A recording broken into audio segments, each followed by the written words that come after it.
Olá pessoal, estamos aqui com mais uma das nossas videoaulas e nós vamos falar hoje sobre o livro de Colossenses, a carta, melhor dizendo, de Colossenses, que o tema central é a supremacia de Cristo. Então nós vimos Filipenses e Filipenses nós vimos Cristo se fazendo servo, nós vimos a humanidade de Cristo, nós vimos Cristo se humilhando, assumindo a forma de servo até a morte de cruz. Então, Filipenses deixa muito claro essa doutrina da humanidade de Cristo, como Cristo se esvazia, abrindo mão dos seus atributos divinos para se tornar humano, morrendo no nosso lugar, substituindo-nos assim na cruz do Calvário, na obra da expiação. E Colossenses, que vem logo em seguida, no Novo Testamento, vai falar sobre a supremacia de Cristo. Nós vamos dar uma olhada primeiro no contexto geral da carta e depois nós vamos chegar nesse ponto central. Colossenses recebe esse nome por causa da cidade de Colossos, onde se localizava a igreja para a qual essa carta é endereçada. A carta do apóstolo Paulo, ele se identifica logo no início, capítulo 1, não há dúvidas de que foi ele quem escreveu essa carta, e ele também direciona essa carta à igreja na cidade vizinha de Laodiceia.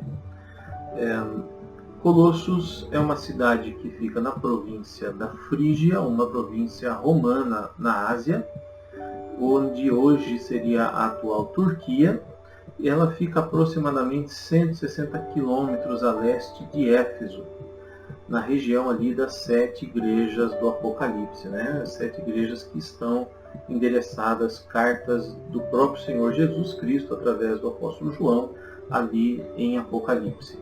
Apocalipse capítulo 1 a 3. A população de Colossos é uma população essencialmente de gentios, mas eles tinham ali uma grande colônia judaica. Então havia uma população numerosa de judeus, mas a igreja de Colossos ela é uma igreja mista, formada de judeus e gentios convertidos. E eles aparecem então ali na composição da igreja de Colossos. Essa igreja ela foi estabelecida durante os 3 anos do ministério do apóstolo Paulo em Éfeso, conforme nós vemos no capítulo 19 de Atos. Porém, o seu fundador não foi o apóstolo Paulo. Na verdade, o apóstolo Paulo nunca esteve na igreja de Colosso. Ela é fundada por Epáfras, que está aqui em Colossenses capítulo 1, versos 5 a 7. Epáfras ele se converte durante uma visita em Éfeso. Ele vai visitar a cidade de Éfeso e é ali evangelizado. E ele então volta para Colossos e estabelece uma igreja em Colossos, quando ele retorna para casa. Nós temos que lembrar que naquela época não existiam os meios de locomoção que tem hoje, as pessoas viajavam muito a pé.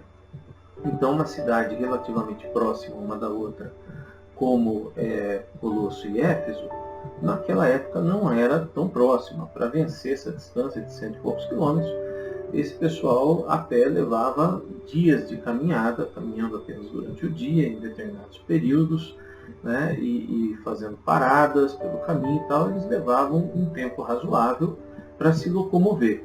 Então, quando eles faziam essas viagens, não eram viagens de bate e volta, eles passavam às vezes meses em outras cidades quando eles faziam essas viagens, pela razão que fosse, muitas vezes comercial. Então Epáfras ele vai a Éfeso e ele passa um tempo ali em Éfeso. Ele é convertido e ele com certeza ali ele foi discipulado, um discipulado rápido, um treinamento rápido que ele recebe ali do apóstolo Paulo. Vamos lembrar que o apóstolo Paulo ele fica 3 anos em Éfeso e em determinado momento ele dá a entender que ele funda ali meio que uma escola de treinamento, tá? Então Epáfras ele é treinado ali, volta para Colossos e funda e estabelece uma igreja em Colossos. Um tempo depois, alguns anos depois, acontece de surgir uma heresia ali em Colossos. Ela não se identifica com nenhum sistema particular de heresia que nós já temos visto até aqui. É uma miscelânea ali de coisas, mas é uma heresia perigosa que ela depois é identificada como gnosticismo. O que diz o gnosticismo? Na verdade não é só gnosticismo, ele vai misturar outras coisas aqui, mas tem elementos do gnosticismo. O gnosticismo diz que Deus é bom, mas a matéria é má. Tá? Tem muito aqui do pensamento grego, né, no pensamento filosófico grego de Platão, né, daquela divisão mundo das ideias, mundo e o mundo material, né, o mundo ideal que transcende esse mundo ruim, essencialmente mal, que deve ser transcendido para se atingir o bom. Então a matéria é má e Deus é bom, diz o gnosticismo aqui, dentro desse cristianismo aqui na igreja primitiva. Jesus Cristo ele foi simplesmente um de uma série de emanações, né, descendentes de Deus, e um ser inferior a Deus. Então coloca Cristo não como Deus, então aqui também vai contra a Trindade, né, coloca Cristo como uma emanação de Deus, algo que surgiu de Deus, um de muitos, mas que não o próprio Deus. Nega então a humanidade de Cristo, nega também a divindade de Cristo, não colocando ele abaixo do Pai. Ele era necessário um conhecimento secreto, então o gnosticismo diz que é necessário certos conhecimentos ali obscuros, né, secretos e elevados, mais elevado na verdade do que a própria palavra de Deus, para obter uma iluminação e a salvação, que é transcender esse mundo de matéria má. A heresia de Colosso ali também tem alguns aspectos do legalismo judeu, que é a necessidade da circuncisão para a salvação e a prática de rituais cerimoniais da lei do Antigo Testamento. Então, leis quanto a alimentos, festivais e sábado, entre outras coisas. E o culto também, eles praticavam cultos a seres celestiais, como anjos, e buscavam ali algumas experiências místicas com esses seres celestiais.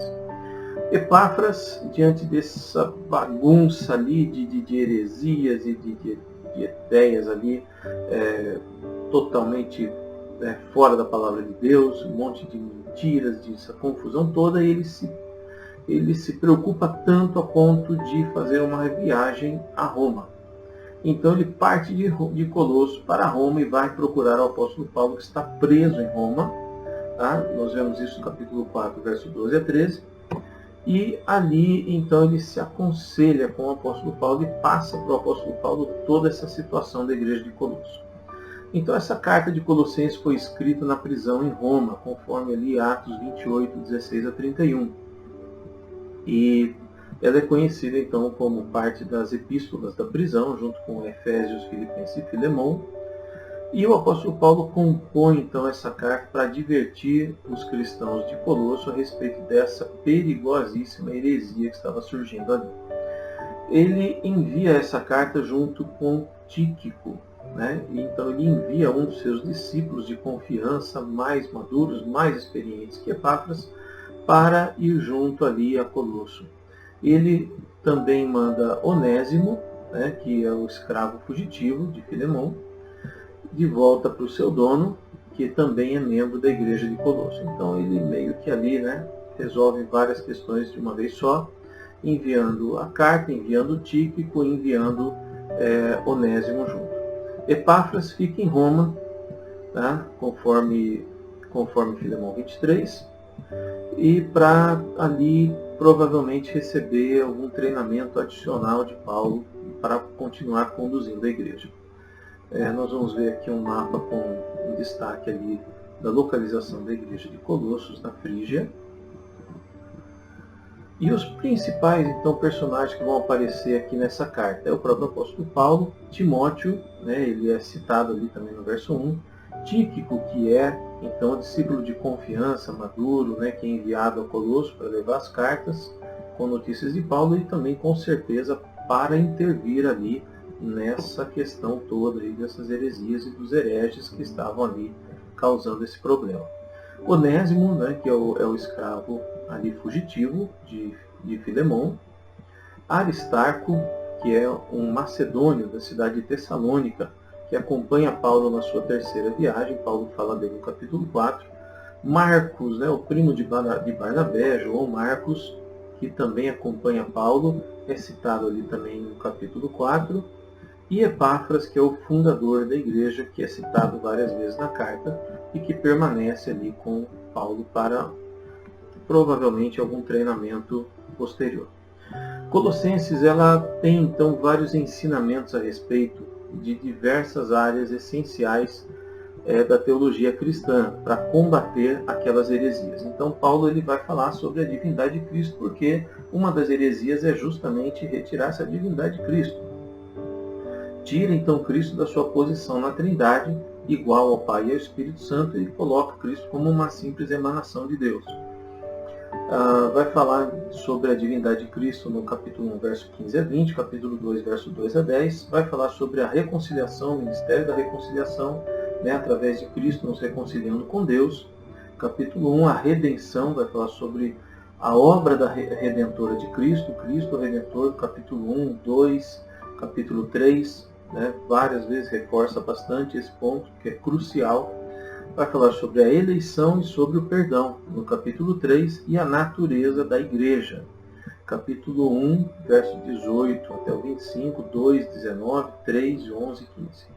Então o apóstolo Paulo vai trabalhar esses temas teológicos fundamentais para estabelecer uma teologia correta, para combater então as mentiras que são ensinadas pelos hereges ali. E também, como nós já mencionamos, essa carta então vai trabalhar no capítulo 2 muito fortemente a questão da heresia em si, trazendo então à luz essas heresias todas, e ao longo da carta ele vai colocando os princípios cristãos que combatem isso, vai trazendo a verdade, a revelação do Evangelho para debelar então essa mentira que está sendo implantada ali na igreja de Colosso. Mas nós chegamos então no tema fundamental, que é a supremacia de Cristo. Então, claramente, essa ideia do gnosticismo, ela tira a humanidade de Cristo, mas ela também tira a divindade de Cristo. E Paulo ele fala sobre a humanidade de Cristo de uma maneira maravilhosa em Filipenses. E aqui em Colossenses ele trata da supremacia de Cristo de uma forma incrível. Então ele vai trabalhar Cristo aqui como o supremo, acima de todas as coisas, colocando sobre a questão do governo universal de Cristo, a posição de Cristo no governo do universo. Cristo, a imagem de Deus, a imagem visível de Deus invisível. Capítulo 1, verso 15. Cristo, o agente da criação. Capítulo 1, verso 16. Cristo, o sustentador da criação que Ele mesmo fez. Capítulo 1, verso 17. Cristo como o cabeça do corpo que é a igreja, no verso 18 do capítulo 1. Então Cristo, ele é a imagem visível do Deus invisível. Em Cristo, o Deus invisível, eterno, autoexistente, se torna e se faz visível a nós, humanos. Ele cria todas as coisas do universo. E não apenas cria, mas sustenta. E ele é o cabeça da igreja. Ele cria a igreja, que é o seu corpo, e ele é o próprio cabeça da igreja. A supremacia de Cristo na reconciliação com o Pai. Verso 19 e 20 do capítulo 1. Cristo, ele é aquele que agrada ao Pai. Ele é aquele, no verso 21 e 22, que nos reconcilia com o Pai através do seu sacrifício. E ele é aquele, no verso 27, que vive em nós, sendo em nós a esperança da glória vindoura, com o Pai. Que nós vamos ver em Apocalipse, a glória de Deus toma toda a terra, a glória do Pai, e é a glória de Deus que ilumina todas as coisas, no mundo restaurado, então, em Apocalipse. E a esperança da glória de Deus, a esperança nossa de chegar a viver na glória de Deus vindoura, então, é a própria vida de Cristo, é a própria habitação de Cristo em nós. Cristo, a supremacia de Cristo na sabedoria e no conhecimento. Cristo, no capítulo 2, versos 2 e 3, ele é a fonte de todos os tesouros da sabedoria e do conhecimento. Ele é a fonte de todo tipo de conhecimento e sabedoria no universo. Nele, todas as filosofias mundanas, elas não se sustentam, elas não têm fundamentação nenhuma, perdem todo o sentido de argumentação. Então ele é aquele que anula e aniquila toda a filosofia mundana, toda heresia, toda mentira, tudo aquilo que nós julgamos ser qualquer forma de sabedoria e conhecimento. Nele, isso se torna nulo. A supremacia dele na nossa vida pessoal, na nossa existência. Então, é nele que nós estamos vivos. Capítulo 2, verso 11 e 13. A supremacia de Cristo também ainda na nossa vida pessoal. Nele não há necessidade de rituais e legalismo para um relacionamento com Deus. Então, capítulo 2, versos 16 e 23. Por ele estar em nós, habitar em nós, pela nossa vida ser ele, não há necessidade de rituais, não há necessidade de legalismos. Na vida cristã, a supremacia de Cristo na vida cristã, ele é a vida. Capítulo 3, verso 3. Podemos evitar qualquer tipo de a supremacia dele na nossa vida cristã, nele, nós podemos ir e vivemos longe de qualquer tipo de imoralidade, quer dizer, ele nos santifica, ele nos purifica, ele nos tira de qualquer coisa imoral, ele nos faz santos. E através dele nós podemos abençoar outras pessoas. Capítulo 3, verso 5 e 14. Então aqui nós vemos a supremacia de Cristo em inúmeras áreas, desde antes da criação do universo até a nossa vida cotidiana, hoje. E então nós temos várias doutrinas importantíssimas aqui em Colossenses, que a principal é a supremacia de Cristo. Então nós temos dentro da supremacia de Cristo também a doutrina da divindade de Cristo, fundamental aqui em Colossenses, da reconciliação através de Cristo, da redenção em Cristo, da eleição, da nossa eleição, dos filhos de Deus, dos cristãos nele, do perdão. Ele trabalha o capítulo 3, verso 13, o perdão ao próximo da mesma maneira que Deus nos perdoa. E também a natureza da igreja como corpo de Cristo, no capítulo 1. E capítulo 1, 2 e 3, Paulo vai trabalhar isso ao longo quase toda a sua carta. Nós vemos uma lista enorme das glórias de Cristo e esse destaque das glórias de Cristo aqui em Colossenses nos chama a observar a glória de Cristo ao longo da Bíblia. No material impresso no material em PDF, nós temos uma lista muito grande que tomaria muito tempo para mencionarmos aqui em vídeo, mas você vai poder ver, vai ter acesso a isso. E temos aqui uma palavra-chave interessante para ampliar o nosso entendimento aqui em Colossenses, que é Jesus Cristo, em grego, Iosu Christos, que o nome dele aparece, Jesus Cristo, Iosu Christos, no capítulo 1, no capítulo 1, verso 1 a 4 e 28, no capítulo 2, verso 6, no capítulo 3, verso 17. E muitas pessoas acreditam que Jesus Cristo se refere ao primeiro e último nome de Jesus. Não é isso, nós já mencionamos isso, mas vamos esclarecer aqui de novo.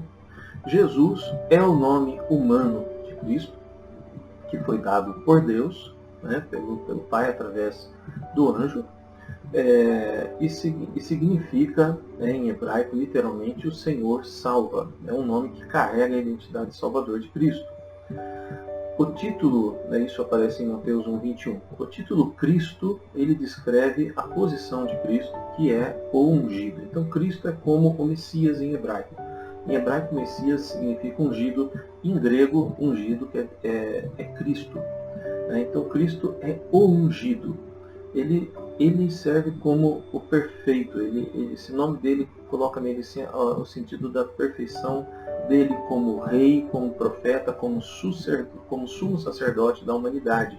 Ele é o ungido, ele é aquele que é separado, ele é aquele que ele é separado, ele é dedicado a isso, ao ministério dele, ao propósito dele, de ser o rei dos reis, de ser o profeta supremo, de ser o sumo sacerdote da humanidade diante do Pai. Então o nome Jesus Cristo, ele foi usado de um modo muito prolífico depois de Jesus se revelar como Messias prometido. Quando ele se revelou, então esse nome Jesus Cristo, o Cristo foi acrescentado ao seu nome e essa se tornou a identidade dele.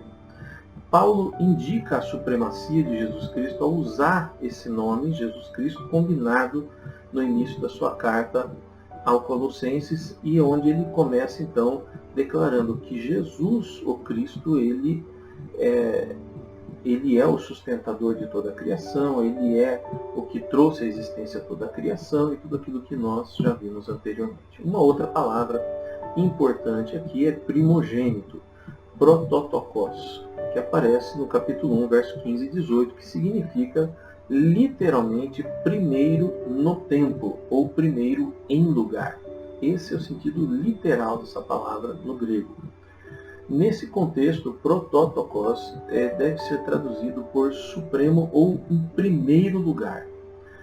Primogênito nós sabemos que pode ser aplicado em outros casos como o primeiro filho, o primeiro gerado, mas aqui ela tem uma outra significação, que é supremo, que é o primeiro em lugar, em supremacia, o primeiro em posição, está acima dos demais. Portanto, Jesus Cristo, ele é o primeiro filho que reina sobre toda a criação. Isso nós podemos ver também em Êxodo 24, 22, Deuteronômio 21, Salmo 89, 23, e vão falar sobre isso. Esse título revela a humanidade do Filho como a primeira criatura de toda a criação, no entanto, essa designação não sugere que Cristo tenha sido criado por Deus.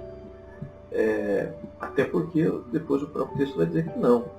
Ele trouxe a criação, todas as coisas, como ele pode ter sido criado. Então, esse título não sugere isso, mas sugere ele na humanidade sendo o primeiro e estando acima dos demais. O versículo seguinte claramente declara Cristo como o Criador de todas as coisas, como nós já mencionamos logo no capítulo 1. E logo ele então não pode ser um ser criado, mas o Filho eterno do Deus, e sendo ele o próprio Deus, a segunda pessoa da Trindade. Outra palavra interessante é perfeito, que em grego é teleios. Capítulo 1, verso 28, 4, 12, atribuído a Cristo, que literalmente é plenamente, é traduzido por plenamente, mas literalmente é fim, limite ou consumação. Então é aquilo que não tem mais o que acrescentar. Então Cristo, ele é perfeito, não há o que acrescentar nele, não há o que aperfeiçoar, não há, ele é o fim, ele é o limite, nele acabou, nele terminou, ele é pleno, absolutamente pleno, não há mais o que colocar nele, ele é perfeito. Então Paulo usa teleios para descrever essa plenitude de perfeição de Cristo e a plenitude de perfeição que os cristãos alcançarão em Cristo. Então os cristãos, eles avançam para a perfeição e para a piedade quando sua fé amadurece por meio das provações, como nós vimos, como nós poderemos ver em Tiago 1,4, ele associa isso, esse amadurecimento, e amadurecimento também através de um certo sofrimento, que caminha para a perfeição. Paulo está falando disso aqui também. Os cristãos são aperfeiçoados quando expressam o amor de Deus aos outros, capítulo 3, verso 14 de Colossenses. Nós vamos ver isso se repetindo em 1 João 4,12. E Paulo, ele declara que ele mesmo prossegue para o alvo da perfeição em sua caminhada cristã. Nós vimos em Filipenses 3, 12 a 14. E nós também devemos fazer da perfeição em Cristo nosso alvo. Então, para a humanidade, o objetivo da perfeição será alcançado quando vier o que é perfeito. 1 Coríntios 10, 13, eu amo esse texto. Ele é o que é perfeito. Paulo aplica esse texto a Jesus, e Paulo aplica esse texto, essa palavra, teleios, aos cristãos que vão alcançar em Cristo e caminham para isso, vão alcançar essa plenitude, essa perfeição em Cristo. E caminham para isso tendo Cristo como o alvo, porque Ele é o perfeito. Ok? Ele é Teleios. Alguns versículos chaves lindos aqui de Colossenses 1, 15 a 16.